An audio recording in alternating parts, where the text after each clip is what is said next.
नमस्कार दोस्तों, यूपीएससी हिंदी के स्टडी प्लेटफॉर्म में आप सभी का स्वागत है। तो बहुत दिन से ये क्लास पेंडिंग थी। बहुत सारी अनिश्चितताओं के कारण ये चीज़ें नहीं प्लान हो पा रही थी और कुछ करंट का भी इशू था कि करंट भी पढ़ाना था। तो जिस हिसाब से टाइम मिल रहा था उस हिसाब से मैंने चीज़ें स्किप कर रखी थी। लेकिन जो सीरीज़ चल रही है जिसमें मैंने सोचा था कि सारे सब्जेक्ट्स कवर नहीं हो पाएंगे 108 दिन में, क्योंकि बहुत सारे गैप भी हुए, वो मुझे अब लगता है कि पोस्टपोन होने के बाद प्रॉपरली कवर हो जाएंगे। उसके अतिरिक्त ही आपको काफ़ी कुछ पढ़ा दिया जाएगा। ठीक है, तो करंट अफेयर्स के भी वीडियो आ रहे हैं रेगुलरली, आप उसको देख सकते हैं, जिसमें दृष्टि की इंग्लिश की बुक कवर कराई जा रही है और हिंदी और इंग्लिश दोनों के कंटेंट डिफरेंट है। तो मैं कहना चाहता हूँ हिंदी वालों से कि जब भी हिंदी की बुक कवर हो जाएगी तो आप इंग्लिश का कंटेंट देख लेना। चलिए स्टार्ट करते हैं।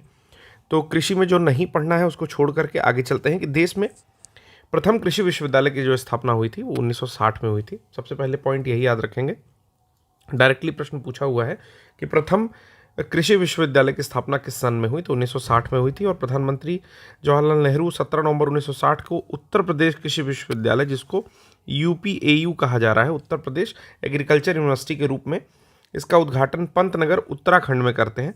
लेकिन वर्तमान में ये जगह जो है उत्तराखंड में है। तात्कालिक समय में ये आपके उत्तर प्रदेश का हिस्सा हुआ करती थी। बाद में इसका नाम बदल करके गोविंद वल्लभ पंत कृषि एवं प्रौद्योगिकी विश्वविद्यालय कर दिया गया था। ठीक है, तो ये भी नाम याद रखेंगे। पहले इसका जो नाम था वो उत्तर प्रदेश कृषि विश्वविद्यालय था, लेकिन चूंकि गोविंद वल्लभ पंत जो है वो उत्तर प्रदेश के पहले मुख्यमंत्री थे, इसलिए उनके नाम पर गोविंद वल्लभ पंत कृषि एवं प्रौद्योगिकी विश्वविद्यालय इसका नाम कर दिया गया। भारत में 15 कृषि जलवायु क्षेत्र हैं, जिसको एग्रो क्लाइमेटिक जोन कहते हैं।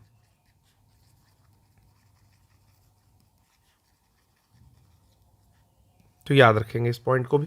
यहाँ से भी डायरेक्टली प्रश्न पूछा हुआ है कि how many agro climatic zones in Uttar Pradesh, sorry India, agro climatic zone Bharat में कितने हैं, तो 15 हैं टोटल।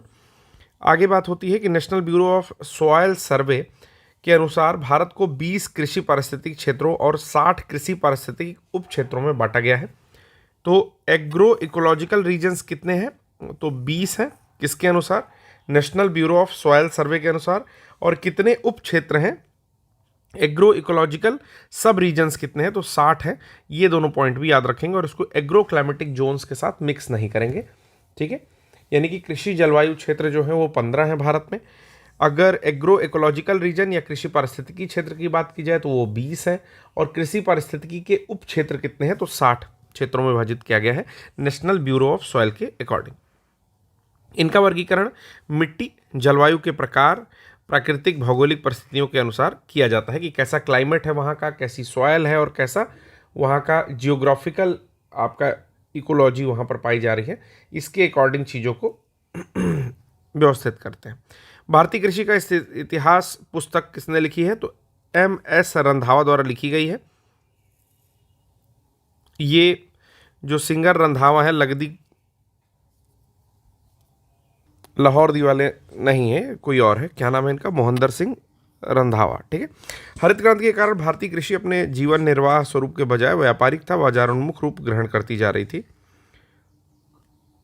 ये आप समझ भी रहे हैं कि जैसे जब भारतीय कृषि में हरित क्रांति आती है तो पहले भारतीय कृषि जो थी वो केवल पेट भरने का काम करती थी, भाई यहाँ पे जितने लोग हैं वो लोग खा पी ले, इतना अन्न उपज जाए। लेकिन वर्तमान स्थिति ये है कि अब व्यापारिक रूप से हम एक्सपोर्ट भी कर रहे हैं और बाजार उन्मुख, यानी कि बाजार में ले जा करके उसको एक्सपोर्ट कर रहे हैं, बहुत सारा स्टोरेज है अपने पास, तो उस तरह का रूप जो है ग्रहण करती जा रही है। अगर FAO की माने, यानी कि खाद्य एवं कृषि संगठन के मानक के अनुसार, खाद्यान्नों के सुरक्षा भंडारण के समय 14% तक ही सापेक्षिक आर्द्रता होनी चाहिए। ये एक फैक्ट पूछा हुआ था, तो इसको एज ए फैक्ट याद कर लोगे। कभी भी अगर पूछेगा कि रिलेटिव ह्यूमिडिटी या सापेक्षिक आर्द्रता कोई भी फसल या खाद्यान्न अगर आप स्टोर कर रहे हो तो कितनी हो सकती है, तो 14% तक परमिसिबल है, यानी कि इतनी हो सकती है। कृषि में युग्म पैदावार का आशय है 2 या 2 से अधिक फसलों को एक ही भूमि में एक ही फसल वर्ष में उगाना। जैसे सपोज करो कि एक फसल वर्ष कोई 23-24 का चल रहा है या 24-25 का चल रहा है। ठीक है, तो एक ही समय में 2 या अधिक फसल अगर बो दी जाए तो उसको बोलते हैं डबल क्रॉपिंग। ठीक है, तो ये भी प्रश्न पूछा हुआ है, इसीलिए इस तरह का नोट्स जो है आपको बताया जा रहा है। एक ही साथ एक ही भूमि पर 2 या अधिक फसलें उगाना इंटरक्रॉपिंग खेती कहलाती है। तो अब दोनों में डिफरेंस क्या है? देखिए, डबल क्रॉपिंग में ये है कि पहले आपने कोई फसल बोई, मान लो चावल बोया, ठीक है, और उसके बाद जब सीजन आता है तो आप उसी जमीन में गेहूं बो रहे हो, ठीक है, तो ये आपका हो गया डबल क्रॉपिंग। जबकि इंटर क्रॉपिंग का मतलब ये हुआ कि आप चावल बो रहे हो, ठीक है, और साथ में ही, उसके साथ में ही आपने सरसों लगा दिया, ठीक है, तो वो इंटर क्रॉपिंग हो गई। मिश्रित खेती क्या होती है कि कई तरह की फसलों के उत्पादन के साथ साथ पशुपालन को भी बढ़ावा देंगे, जिससे खेती के शेष बचे समय में पशुपालन करके किसान अपनी आय में वृद्धि कर सके, तो इसको मिश्रित खेती कहते हैं। अगर कॉन्ट्रैक्ट फार्मिंग को लागू करने की बात की जाए, जिसमें जैसे ठेकेदारी कृषि जिसको कहते हैं, कि आपने किसी को कॉन्ट्रैक्ट पर दे दिया और ये कह दिया कि भाई 40% हिस्सा तुम रखोगे, 60 मैं रखूँगा, ठीक है, तो ये हो गया कॉन्ट्रैक्ट फार्मिंग। तो इसमें पंजाब राज्य जो है वो सबसे ज़्यादा अग्रणी है। चलिए, फिर बात आती है सिक्किम। पूर्वोत्तर राज्यों में एक पहाड़ी प्रदेश है जो हम लोग को भी पता है। यहाँ का अधिकांश भूभाग जंगलों से घिरा हुआ है। राज्य की कुल भूमि में मात्र 10% से भी कम भाग कृषि के लिए उपलब्ध है। तो ये एक इंपॉर्टेंट पॉइंट हो जाता है कि लेस देन 10% जो है सिक्किम में कृषि या एग्रीकल्चर के लिए उपलब्ध भूमि है। यहाँ पर औसत वर्षा 125 सेंटीमीटर है। इसके विपरीत उत्तर प्रदेश, पंजाब एवं हरियाणा प्रमुख अन्न उत्पादक राज्यों में से एक है। अगर देश के कुल खाद्यान्न उत्पादन की बात की जाए तो उत्तर प्रदेश का जो अंशदान है वो सबसे ज़्यादा है। अब यहाँ पर डेटा दिया हुआ है जो कि पुराना हो चुका है, इसलिए स्किप करके आगे चलते हैं कि यहाँ पर भी कुछ डेटा जो है काम का नहीं है। यहाँ पर सीधे आते हैं कि भारत में बीज ग्राम संकल्पना यानी कि सीड विलेज कंसेप्ट का मुख्य उद्देश्य क्या है? एक समान विचारों वाले किसान को स्वयं सहायता समूह में एक साथ प्रशिक्षण प्रदान करना, जिससे कि वो अपनी पसंद की फसलों के बीजों को उत्पादित करने के साथ काम कर सकें, जिससे स्वयं की तथा साथी किसानों को भी बीज की ज़रूरत को उचित समय में और सस्ती कीमतों में पूरा किया जा सके। इसको सीड विलेज कंसेप्ट कहा जाता है, यानी कि बीज ग्राम संकल्पना कहा जाता है। फिर से मैं समझा रहा हूँ कि इसका मुख्य उद्देश्य क्या है कि समान विचार वाले किसानों को लेकर के आएंगे SHG में, यानी कि स्वयं सहायता समूह में, और एक साथ प्रशिक्षण देंगे, ठीक है, कि दो समान विचार वाले किसान हैं, उन दोनों को सेल्फ हेल्प ग्रुप में लेकर के आए, वहाँ पर एक साथ प्रशिक्षण दिया, जिससे वो अपने पसंद की फसलों के बीज को उत्पादित करने के साथ एक साथ काम कर सकें, ठीक है। तो जो फसल उत्पादित करनी है उसके बीजों के लिए वो एक साथ काम कर रहे हैं, जिससे स्वयं की और साथी किसान के बीजों की ज़रूरत को उचित समय और सस्ती कीमतों में पूरा कर सकें। कि मान लो कि गेहूं का ही बीज बचाना हुआ या किसी भी फसल का बीज बचाना हुआ, तो साथ में काम कर रहे हैं, किसी का कम या अधिक साथी की भी मदद कर रहे हैं इसमें, ठीक है। एगमार्क क्या है? तो एगमार्क केंद्र सरकार द्वारा प्रायोजित योजना है जो कि कृषि उत्पाद, ये बात याद रखिएगा, कृषि उत्पाद यानी कि ग्रेडिंग और मार्केटिंग अधिनियम 1937 के अंतर्गत कृषि और संबद्ध उपकरणों की ग्रेडिंग और मानकीकरण को प्रोत्साहित करती है, ठीक है, ये पॉइंट याद रखिएगा। अगला आता है कृषि क्षेत्र को प्राथमिकता देते हुए भारत सरकार ने इसके सतत विकास हेतु कई कदम उठाए हैं, जैसे मृदा स्वास्थ्य कार्ड योजना द्वारा सतत मिट्टी की उर्वरता सुधारने, प्रधानमंत्री ग्राम सिंचाई योजना के माध्यम से पानी की बढ़ी हुई क्षमता तथा सिंचाई के लिए उपयोग में सुधार करने, परंपरागत कृषि विकास योजना द्वारा जैविक खेती को समर्थन और किसानों के आय में वृद्धि हेतु एकीकृत राष्ट्रीय कृषि बाजार के सृजन को समर्थन जैसे कई कदम उठाए गए हैं। तो हम लोग यहाँ तक पढ़ लिए हैं कि वृद्धि हेतु एकीकृत राष्ट्रीय कृषि बाजार के सृजन को समर्थन देने जैसे कई कदम उठाए गए हैं। बात आती है किसान क्रेडिट कार्ड योजना की, तो पूरे देश में संचालित हो रही है और इसका क्रियान्वयन वाणिज्यिक बैंकों, जो भी कमर्शियल बैंक है, सहकारी बैंक यानी कोऑपरेटिव बैंक्स और क्षेत्रीय ग्रामीण बैंक यानी कि RRB रूरल रीजनल बैंक के द्वारा किया जा रहा है। हरी खाद वाली फसलों में से नाइट्रोजन की सर्वाधिक मात्रा बोड़ा अर्थात लोबिया में 0.49% पाई जाती है। तो डायरेक्टली प्रश्न पूछा हुआ है, उसी को नोट्स बना करके यहाँ पर आपके सामने प्रस्तुत है। तो बोड़ा यानी कि लोबिया में मैक्सिमम नाइट्रोजन की मात्रा पाई जाती है, 0.49% पाई जाती है। हरी खाद कृषि में उस सहायक फसल को कहते हैं, हरी खाद कृषि में उस सहायक फसल को कहते हैं जिसकी खेती मुख्यतः भूमि में पोषक तत्वों को बढ़ाने तथा उसमें जैविक पदार्थों की पूर्ति करने के उद्देश्य से की जाती है। कुछ फसलें और हैं, जैसे ढैंचा एक फसल है, उसमें 0.42%, शनई है उसमें 0.43%, पेटुआ जिसको बोलते हैं, ठीक है, और ग्वार की फसल में 0.34% तक नाइट्रोजन की मात्रा पाई जाती है। किंतु सनई में बुआई से खेत को सर्वाधिक नाइट्रोजन इतना किलोग्राम पर हेक्टेयर प्राप्त होता है, ठीक है, कि सनई की बुआई करोगे तो खेत को सबसे ज़्यादा नाइट्रोजन प्राप्त होगा, 86 से 129 किलोग्राम प्रति हेक्टेयर प्राप्त होता है। ढैंचा से 84 से 105 और ग्वार से सबसे कम जो है प्राप्त होता है, और लोबिया से 74 से 88 किलोग्राम पर हेक्टेयर नाइट्रोजन खेत को प्राप्त होता है। ठीक है, देखिए दोनों चीज़ें अलग हैं कि कितनी मात्रा में नाइट्रोजन होता है वो बात अलग है, और कितनी मात्रा में नाइट्रोजन खेत को प्राप्त होता है ये बात अलग है। फर्टिगेशन क्या है? तो फर्टिगेशन का संबंध जल में उर्वरक को घोलकर सिंचाई से है। ठीक है, कि अगर कोई फर्टिलाइजर है उसको आप पानी में घोल दो और फिर सिंचाई करो तो उसको फर्टिगेशन बोलते हैं। तो याद रखिएगा, इस विधि से जल में आवश्यकता अनुसार रसायन मिलाकर उसकी क्षारीयता को नियंत्रण किया जाता है, जिससे घुले उर्वरक से सिंचाई द्वारा पौधों में पोषक तत्व की मात्रा लगभग दुगुनी अवशोषित होती है। इससे रासायनिक पोषणों के निक्षालन में भी कमी आती है। जैसे देखो, मान लीजिए कि खेत है, खेत में अगर डायरेक्टली आप यूरिया या कोई भी मतलब आपको जो भी उर्वरक मिलता है वो आप डायरेक्टली अगर डालते हो सॉलिड फॉर्म में, ठीक है, तो वो मिट्टी में जाता है और उसके निक्षालन की प्रक्रिया ज़्यादा है कि जब आप सिंचाई करोगे तो बह करके बहुत सारा फर्टिलाइजर किनारे चला जाएगा। ठीक है, लेकिन जब आप पानी में घोल करके सिंचाई करते हो तो उससे जो उर्वरक मिलता है या उससे जो पोषक तत्व पौधों को मिलते हैं वो लगभग दुगुनी मात्रा में मिलते हैं जितना कि आप एक रॉ फॉर्म में सिंचाई कर वो डालते हो उर्वरक। ठीक है, तो इसका ज़्यादा फायदा होता है। इस टेक्निक को बोलते हैं फर्टिगेशन, नाम याद रखिएगा। फर्टिगेशन विधि द्वारा मुख्यतः नाइट्रोजनी, पोटाश आदि जल में घुलनशील उर्वरकों का प्रयोग होता है। रॉक फॉस्फेट या फास्फोरस के कई उर्वरक जो जल में घुलनशील नहीं है इस विधि द्वारा प्रयोग के उपयुक्त नहीं रहते हैं। आगे बात होती है कृषि में शून्य जुताई, अर्थात खेत की जुताई के लिए बगैर असली फसल बोने के निम्नलिखित लाभ है। ठीक है, बगैर अगली फसल बोने के निम्नलिखित लाभ है। जैसे क्या करेंगे कि खेत में कोई फसल हुई, जुताई नहीं करेंगे उसकी और अगली फसल बो देंगे तो क्या क्या लाभ है कि फसल लागत में कमी आ जाती है कि जुताई नहीं करनी पड़ी, उसके पैसे बच गए।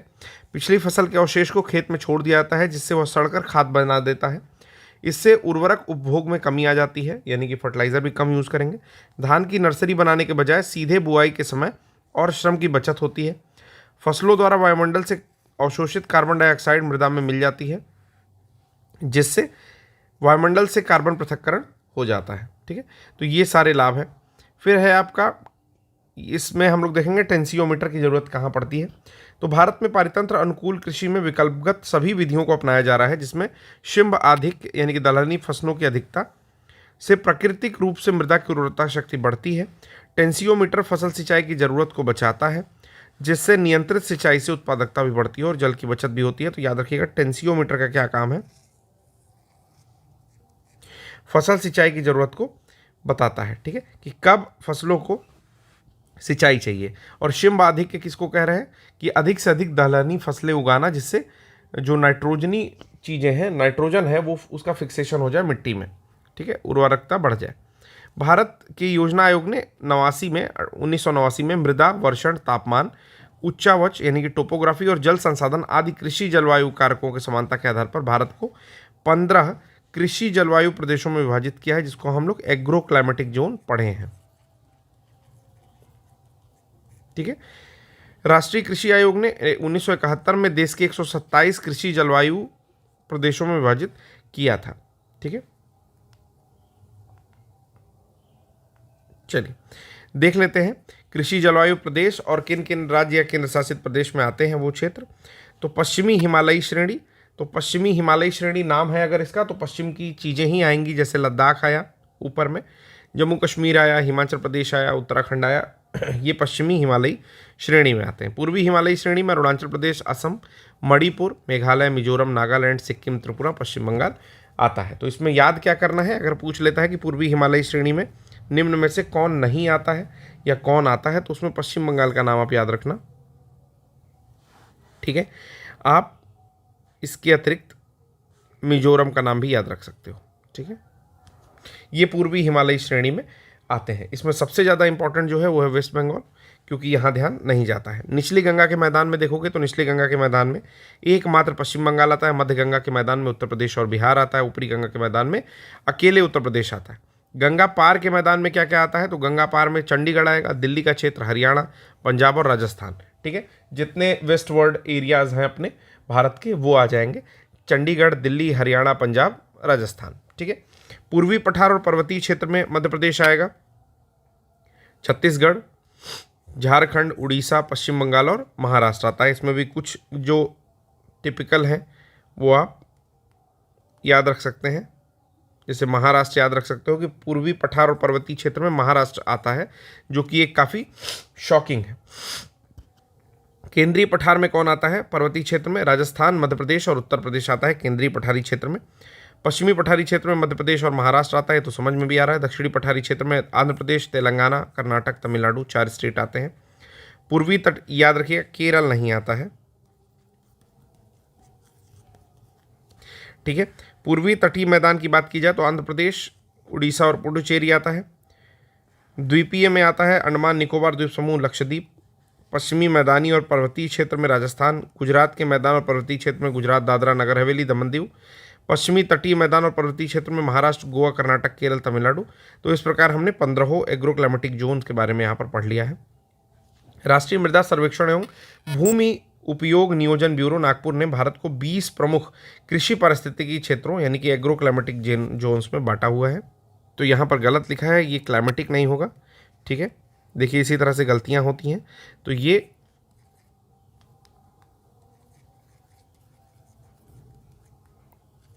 एग्रो इकोलॉजिकल जोन होगा, ठीक है। तो एग्रो इकोलॉजिकल रीजन्स में बांटा हुआ है मृदा सर्वेक्षण और भूमि उपयोग नियोजन ब्यूरो नागपुर ने। तो अब ये इनका नाम यहाँ पर जो है लिखा हुआ है, इसको भी हम देख सकते हैं कि जैसे पहला है एरिड इकोसिस्टम यानी कि शुष्क क्षेत्रों में क्या आएगा? पश्चिमी हिमालय का क्षेत्र आ गया, पश्चिमी मैदान कच्छ द्वीप आ गया और दक्कन के पठार आ गए। अर्ध शुष्क में उत्तरी मैदान, गंगा का ऊपरी मैदान, उत्तरी मैदान में ही राजस्थान उच्चावच का क्षेत्र आ गया। उत्तरी मैदान में मध्य गंगा का मैदान, दक्कन का पठार, ठीक है। गुजरात के मैदान और काठियावाड़, दक्कन का पठार में मिश्रित लाल काली मृदा और दक्कन के पठार में लाल बलुई मृदा। सब ह्यूमिड इकोसिस्टम में पूर्वी बेसिन सतपुड़ा श्रृंखला और महानदी बेसिन, पूर्वी पठार में बुंदेलखंड उच्च भूमि, पूर्वी पठार में लाल और लेटराइट मिट्टी। उत्तरी मैदान में निचली गंगा मैदान और पश्चिमी हिमालय, जम्मू कश्मीर, उष्ण क्षेत्रीय हिमाचल प्रदेश और बंगाल बेसिन। ह्यूमिड पर ह्यूमिड इकोसिस्टम में असम, उत्तरी बंगाल मैदान, पूर्वी हिमालय, पूर्वांचल पहाड़ियाँ।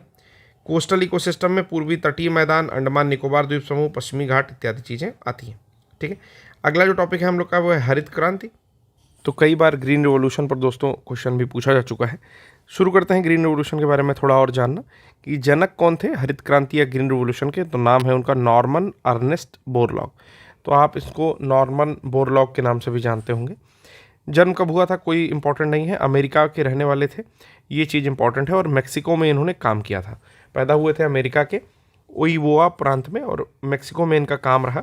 इनके द्वारा जो गेहूँ की एक प्रजाति विकसित की गई जिसमें उच्च उत्पादकता थी यानी कि हाई प्रोडक्टिविटी थी, उससे क्या हुआ कि भारत, पाकिस्तान, मेक्सिको सहित अनेक देशों में गेहूं का उत्पादन दोगुना या उससे अधिक हो गया, ठीक है। तो नाम याद रखिएगा नॉर्मन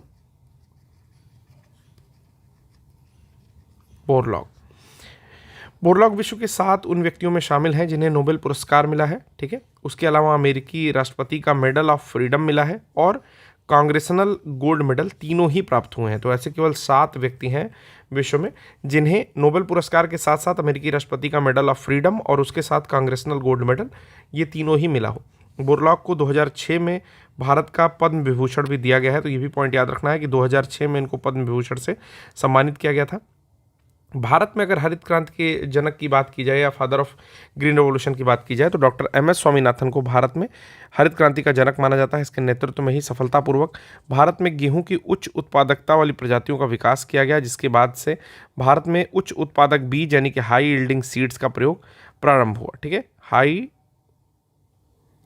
यील्डिंग सीड्स, ठीक है, हाई यील्डिंग सीड्स का प्रयोग प्रारंभ हुआ। इसके अतिरिक्त उर्वरकों की अधिक प्रयोग और सिंचाई की सुविधाओं के पर्याप्त विकास पर भी बल दिया गया। तो 2 चीज़ और है कि जो हाई यील्डिंग सीड थे उनके लिए उर्वरक अच्छे चाहिए थे, तो उर्वरकों के प्रयोग पर बल दिया गया और साथ में सिंचाई पर भी पर्याप्त विकास किया गया। यहाँ पर कह रहा है कि भारत में उन्नत बीजों के प्रयोग के कार्यक्रम यानी कि हाई यील्ड वैरायटी प्रोग्राम की शुरुआत संयुक्त राष्ट्र अमेरिका आधारित और रॉकफेलर फाउंडेशन के सहयोग से हुआ। तो ये भी याद रखना है कि किसके सहयोग से हुआ, तो रॉकफेलर फाउंडेशन जो है उसके सहयोग से ये हाई यील्ड वैरायटी प्रोग्राम यानी कि उन्नत बीजों के प्रयोग का कार्यक्रम जो है उसकी शुरुआत संयुक्त राज्य अमेरिका से होती है। भारत में हरित क्रांति का प्रथम चरण क्या था, तो 1966 से 1981 तक लाल बहादुर शास्त्री से शुरू होता है और इंदिरा गांधी तक रहता है। प्रथम चरण में हरियाणा, पंजाब और उत्तर प्रदेश के पश्चिमी इलाके में लागू किया गया। तो डायरेक्टली प्रश्न ये पूछता है कि हरित क्रांति का भारत में प्रथम चरण कब से कब तक रहा, तो 1966 से लेकर के 1981 तक रहा, और हरियाणा, पंजाब और उत्तर प्रदेश के पश्चिमी क्षेत्रों में रहा। इसका दूसरा चरण कब शुरू होता है, तो 1981 से 1995 की अवधि को माना जाता है, और तीसरा चरण 1995 से स्टार्ट होता है और देश के सभी क्षेत्रों तक विस्तृत किया जाता है। ठीक है। भारत में हरित क्रांति का उत्पादन एवं उत्पादकता दोनों में ही सर्वाधिक लाभ गेहूं की फसल को प्राप्त हुआ। तो ये भी प्रश्न पूछा जाता है कि किसमें सबसे ज़्यादा लाभ दिखाई देता है हरित क्रांति के फलस्वरूप, तो उसमें आपका गेहूं की फसल में सबसे ज़्यादा लाभ दिखाई देता है। हरित क्रांति के प्रारंभ से पूर्व देश में जहां 12.3 मिलियन टन गेहूं का उत्पादन होता था, वहां 2000 और 2001 के डेटा के अनुसार 69.68, वही 2020-21 में 109.5 मिलियन टन गेहूं हो रहा है। तो लगभग अगर देखा जाए तो 100 गुना, लगभग 100 गुना। ठीक है। यहाँ पर चीज़ें लगभग 10 गुना जो है यहाँ पर चीज़ें पहुँच चुकी हैं ग्रीन रेवोल्यूशन के बाद की। 12.3 मिलियन टन से 109.5 मिलियन टन जो है गेहूं पहुंच चुका है प्रति हेक्टेयर उपज के हिसाब से। गेहूं के उपरांत हरित क्रांति का सर्वाधिक प्रभाव किस पर देखा गया, तो चावल की खेती पर इसके बाद देखा गया। हरित क्रांति में मुख्य पादप मैक्सिकन प्रजाति का गेहूं था, जो मैक्सिको का गेहूं था, उसमें सबसे ज़्यादा हरित क्रांति का प्रभाव देखा गया, जिसे बोरलॉग के मैक्सिको स्थित अंतर्राष्ट्रीय मक्का एवं गेहूं संवर्धन केंद्र से मंगाया गया था। ठीक है। बात आती है वर्ष 2020-21 के चतुर्थ अग्रिम अनुमान तक हरित क्रांति के फलस्वरूप गेहूं की पैदावार 3,464 किलोग्राम प्रति हेक्टेयर तक पहुंच गई थी, जो अभी 4 वर्षों में और बढ़ गई होगी। भारत में वर्ष 1965 के बाद उच्च उत्पादन देने वाले किस्म के बीजों, उर्वरक, सिंचाई और तकनीकी प्रयोग को बढ़ावा देने शामिल किया गया है, जिसमें ग्रामीण विद्युतीकरण, कृषि उत्पादों की बाजार तक पहुंच, इसके लिए ग्रामीण सड़कों का विकास और विपणन कार्यों को बढ़ावा देना, इसी को हरित क्रांति के नाम से जानते हैं। समझ में आया। हरित क्रांति की अगर बेसिक डेफिनेशन पूछी जाए तो ये हो जाएगा कि वर्ष 1965 में खासकर भारत में उच्च उत्पादन देने वाली किस्मों के बीजों, उर्वरक, सिंचाई और तकनीकी प्रयोग को बढ़ावा देना ही हरित क्रांति के नाम से जाना जाता है। 28 जुलाई 2000 को केंद्र सरकार ने नई राष्ट्रीय कृषि नीति का घोषणा किया। इस नीति के तहत इंद्रधनुषी क्रांति की परिकल्पना प्रस्तुत की गई। इसके अंतर्गत प्रत्यक्ष या अप्रत्यक्ष रूप से कृषि के क्षेत्र से संबंधित सभी क्रांतियों को शामिल किया गया।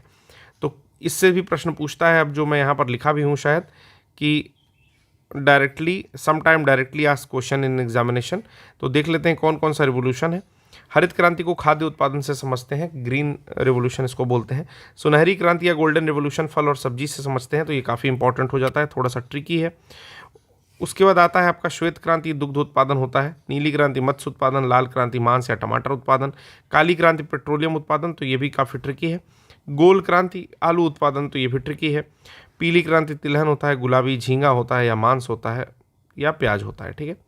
तो इतनी चीज़ें आपको समझ में आ गई, जिसमें 2 इंपॉर्टेंट मैंने आपको टिक कर दिया। कभी कभी ग्रे रिवोल्यूशन भी पूछता है, तो ग्रे भी पेट्रोलियम में ले सकते हैं, या काली रिवोल्यूशन वो भी पेट्रोलियम में ले सकते हैं। सुनहरी क्रांति में फल एवं सब्जी लेते हैं। चलिए, भारत में सर्वप्रथम जीबी पंत कृषि एवं प्रौद्योगिकी विश्वविद्यालय पंतनगर के 0 टिल बीज एवं उर्वरक ड्रिल का विकास किया गया। टिलेज पद्धति के अनुसार बिना जुताई किए गए कई सालों तक खेती की जा सकती है। अब आता है खाद्यान्न फसलें। तो इसमें हम लोग रबी, जायद और खरीफ की फसलों को देखेंगे, कब उनको बोया जाता है, कौन कौन सी फसलें आती हैं और कब उनको काटा जाता है, ये सारी बातें हम लोग देखेंगे। तो चलिए शुरू करते हैं। तो सबसे पहले देखते हैं रबी की फसलें, कि भारत के विभिन्न भागों में पारिस्थितिकी अंतर है, इकोलॉजिकल डिफरेंस है, उसके कारण भिन्न भिन्न प्रकार के फसल चक्र अपनाए जा रहे हैं, यानी कि क्रॉप रोटेशन अपनाया जाता है।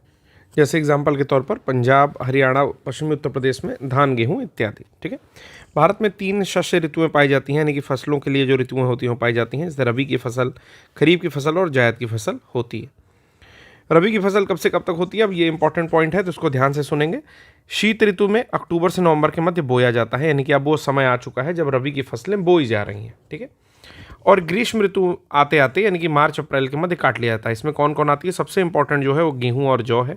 इसके अलावा चना, मटर, सरसों, मसूर और आलू इत्यादि है। आप लोग देखते होंगे कि आलू जो है उसकी पैदावार जाड़े में हो रही है, मटर की सब्जी बेसिकली जाड़े में बनती है, चना जो कच्चा वाला होता है वो जाड़े में ही मिलता है, सरसों जाड़े में ही पीले रंग के फूल खिले होते हैं, और मसूर भी जो है वो आपके जाड़े में ही फसल होती है। तो याद रखना है गेहूं, जौ, इसके साथ चना, मटर, सरसों मसूर इत्यादि चीज़ें होती हैं। रबी की फसल देश के विस्तृत भाग में बोई जाती है। शीत ऋतु में शीतोष्ण पश्चिमी विक्षोभ से होने वाली जो बारिश है इन फसलों के उत्पादन में सहायक होती है। तो प्रश्न यहाँ से भी पूछा जा सकता है कि पश्चिमी विक्षोभ या वेस्टर्न डिस्टर्बेंस जिसको कहते हैं, अगर उसके कारण बारिश हो रही है तो ऑप्शन दे देगा कि उससे रबी की फसल नष्ट हो जाती है, रबी की फसल पर दुष्प्रभाव पड़ता है। ठीक है, तो ऐसा नहीं होता है, रबी की फसल उससे अच्छी होती है। अगर उसको एक शार वो बारिश मिल जाती है वेस्टर्न डिस्टर्बेंसेस से तो रबी की फसल अच्छी हो जाती है। गेहूं भारत की दूसरी सबसे महत्वपूर्ण खाद्यान्न फसल है। यह देश के उत्तर और उत्तर पश्चिमी भागों में पैदा की जाती है, बेसिकली हरियाणा, पश्चिमी उत्तर प्रदेश, पंजाब इत्यादि में।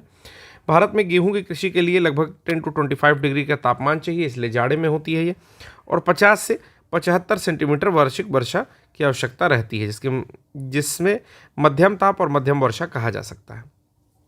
अब यहाँ पर एक दो डेटा दिया है जो कि पुराना है, नया डेटा मैं इस भूगोल के इंडियन सेक्शन खत्म होने के बाद लेता आऊँगा। गेहूं की कुछ प्रमुख किस्में हैं जिसका नाम आपको याद रखना चाहिए। जैसे सोनालिका गेहूं की किस्म है, ट्रैक्टर के भी किस्म है, तो सोनालिका ट्रैक्टर और गेहूं दोनों है, ऐसे याद कर लो। अर्जुन जी जो थे वो गेहूं ज़्यादा खाते थे, ऐसे याद कर सकते हैं।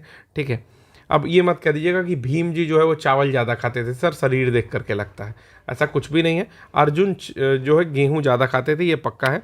कुंदन, अमर, ये सारा नाम जो है गेहूं का है। इसके अलावा भवानी HW 1085 चंद्रिका, जो हमारा खेत देखता है वो व्यक्ति का नाम चंद्रिका है। ठीक है, कंचन, गोमती, देश रत्न, ये सब लोग जो है गेहूं ही खाते थे, ऐसे याद कर सकते हो। तो गेहूं की जो किस्में हैं या उनकी नाम है वो सोनालिका, अर्जुन, कुंदन, अमर, भवानी, चंद्रिका, कंचन, गोमती और देश रत्न है। इसको चाहे जैसे याद कर पाओ याद कर लीजिए, काफ़ी ज़्यादा इंपॉर्टेंट चीज़ें हैं ये सारी चीज़ें, क्योंकि एग्जामिनेशन में अगर ऐसे कुंदन दिखाई देगा कि कुंदन निम्न में से किसकी फसल है, चने की है, मटर की है, गेहूं की है या मिर्चे की है, तो आप समझ नहीं पाओगे कि कुंदन किसकी है। ठीक है, भारत में गेहूं की उत्पादकता बढ़ाने के लिए कृषि वैज्ञानिकों ने गेहूं की बौनी प्रजातियों का विकास किया, जिसमें लरमा रोजो, नाम याद रखिएगा, लरमा रोजो 64 है, सोनोरा 63, सोनोरा 64, मेयो 64, S227 का परीक्षण देश में गेहूं उत्पादक राज्यों में किया गया। इन बौनी किस्मों के परीक्षण के फलस्वरूप भारत में गेहूं की उत्पादकता बढ़ गई। नोरिन 10 गेहूं में बौनेपन का जीन है। अब ये याद रखिएगा कि किस कारण जो है गेहूं का बौनापन खोजा गया, वो कौन सा कारक था, तो वो था नोरिन 10।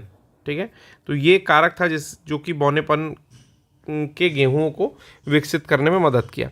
मैक्रोनी गेहूं असिंचित परिस्थितियों अथवा सूखा परिस्थितियों के लिए सर्वाधिक उपयुक्त है, तो ये भी याद रखिएगा। मैक्रोनी गेहूं होता है जिसके लिए बहुत ज़्यादा सिंचाई नहीं चाहिए, जो सूखे स्थानों पर हो सकता है। कल्याण सोना गेहूं की एक उन्नत किस्म है। ठीक है, तो अगर आपको उन्नत किस्म का गेहूं खरीदना है तो आप बोलिएगा कल्याण सोना गेहूं चाहिए।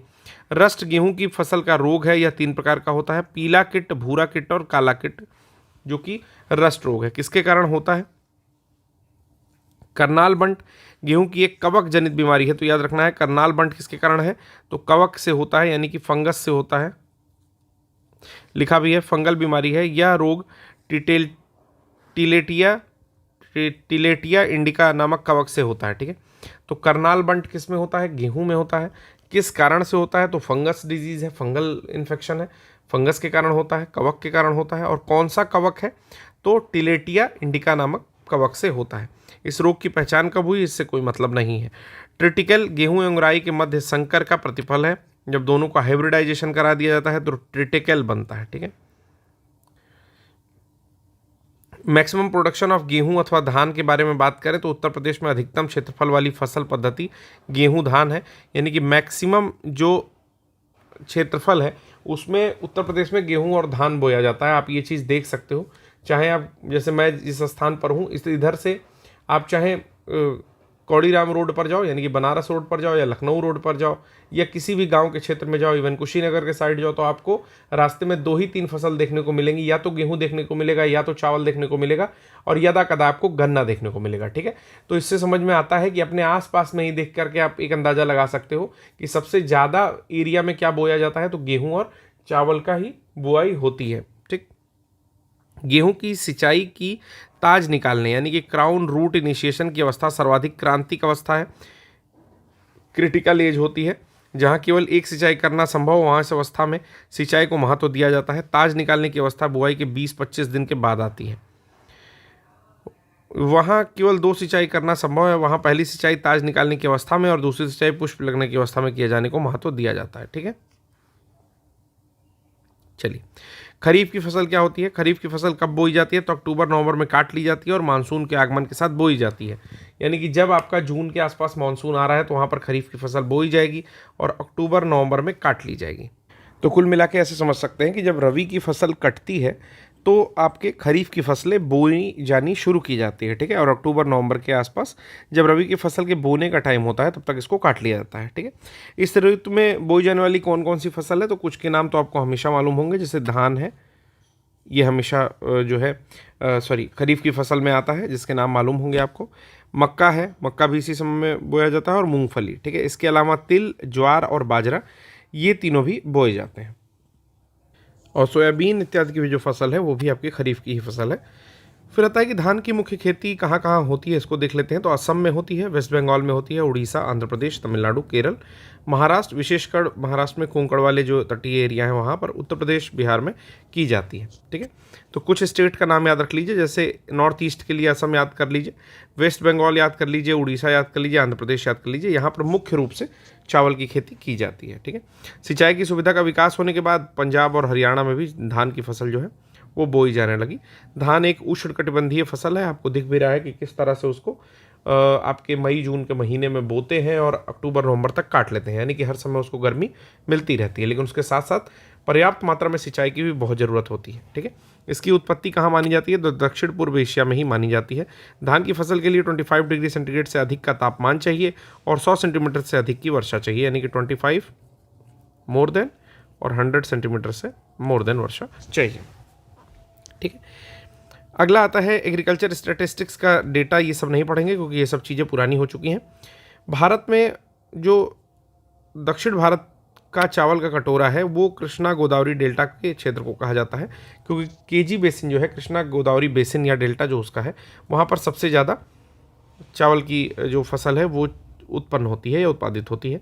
यह क्षेत्र आंध्र प्रदेश में के अंतर्गत आता है। चावल के प्रमुख उत्पादक क्षेत्र तेलंगाना और रायलसीमा है। ठीक है, कृष्णा गोदावरी डेल्टा के क्षेत्र में ही विस्तृत है। ये दोनों क्षेत्र का नाम याद रखिए, एक तो तेलंगाना और दूसरा रायलसीमा।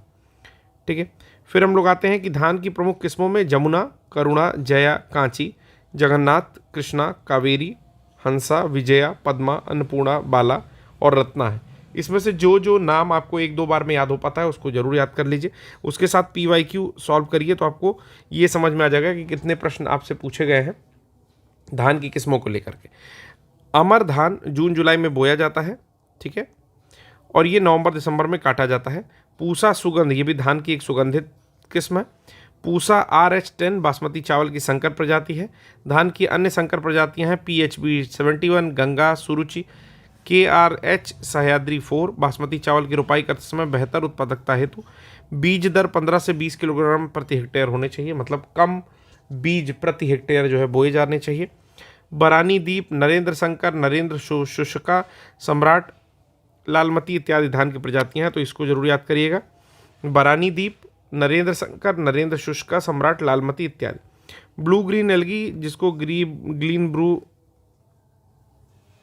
जिसको BGY भी कहते हैं। ठीक है, तो BGA भी कहते हैं जिसको। उसके अलावा एजोस्प्रिलियम, फॉस्फोबैक्टीरिया, एजोला आदि चावल की फसल के लिए प्रमुख जैव उर्वरक हैं। तो कुछ जैव उर्वरक का नाम अगर पूछता है तो एजोला याद रखिएगा, परीक्षा में पूछा हुआ है। ठीक है, इसके अलावा ब्लू ग्रीन एल्गी का नाम पूछा हुआ है, जिसको नील हरित शैवाल कहा जा रहा है। फिर उसके अलावा 2 और दिया हुआ है, एजोस्प्रिलियम दिया हुआ है और फॉस्फोबैक्टीरिया दिया हुआ है। ठीक है, ये दोनों पॉइंट आप लोग याद रखेंगे। चलिए, फिर कह रहा है कि 2019 और 20 के अंतिम आंकड़ों के अनुसार संपूर्ण भारत में चावल की खेती के क्षेत्र में सर्वाधिक हिस्सा 13.11% उत्तर प्रदेश का आता है। फिर है नगदी फसलें, तो कैश क्रॉप हम लोग नेक्स्ट लेक्चर में पढ़ेंगे। आज का लेक्चर इतना ही रहने देते हैं। थोड़ा सा ये जो पोर्शन है कृषि वाला थोड़ा सा बोरिंग है, मुझे खुद भी बोरिंग लगता है, तो आप लोग को भी लग रहा होगा, लेकिन दवा के समान इसको समझ करके खा लीजिए। जितने भी रिसेंट डेटा हैं वो मैं एक PDF रखा हूँ, अपडेट कर दूंगा आप लोग को जैसे ही इंडियन वाली ज्योग्राफी ख़त्म होती है उसके बाद। आज के लिए बस इतना ही, धन्यवाद।